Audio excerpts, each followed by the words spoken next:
So I've got these solar panel gutter mounts here. This is a 4-pack. Comes in a pack of 4, which is really nice.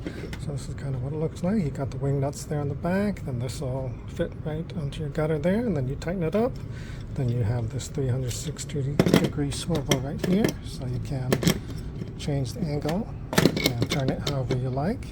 So I have one on the back of the solar panel right here, so you can see you just screw it into the back of the solar panel there, and then you'll mount it right on the gutter. So it should look just like that, and then this will work for if you want to stick your camera in there as well, so that'll work as well. So as long as you have that, I believe it's 1/4-inch thread, it'll work on anything that has that. So yeah, let me get it up there and show you what that looks like. Okay, so there is the mount. The solar panel is attached to. Just screw it in right there, and it attaches to the gutter just like that.